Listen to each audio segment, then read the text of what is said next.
Assalamualaikum dan salam sejahtera. Saya Puan Nuraini binti Abdul Aziz. Saya seorang pesara guru. Baru saja bersara 4 bulan yang lalu.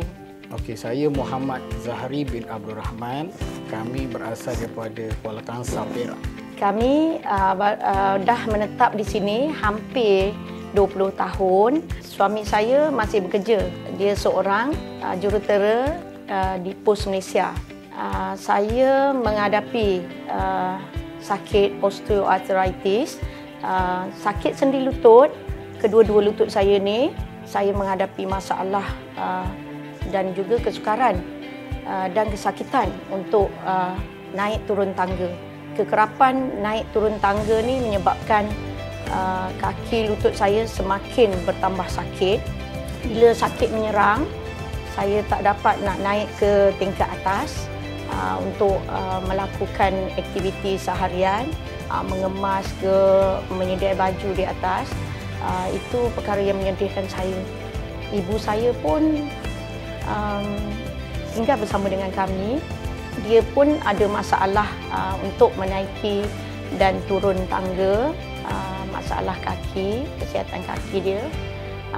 Ibu saya dah berumur 77 tahun.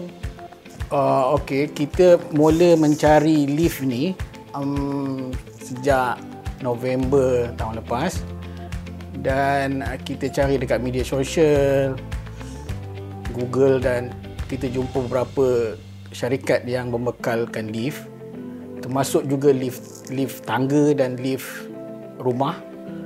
Dan kita jumpa Nivbaf dan kita kontak dia.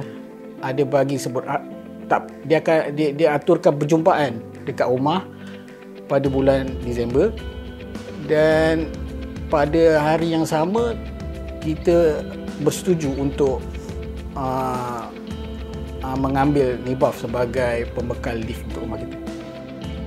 Dia sebenarnya masalah kesihatan, faktor paling utama yang maksudnya tercetusnya idea untuk memiliki lift. Kemudian sebab saya ada ibu yang duduk di sini kan, jadi macam bilik bawah ni kami nak jadikan bilik tetamu. Jadi ibu kena naik duduk di atas lah. Jadi gabungan tu menguatkan hati untuk memiliki lift ni. Dia bukan orang kata apa, faktor untuk kemewahan. Biasa kan orang memiliki lift ni nampak macam mewah rumah tu, faktor kekayaan. Tapi saya masalah kesihatan, faktor masalah kesihatan. Kenapa saya kami memilih Nivbaf ni?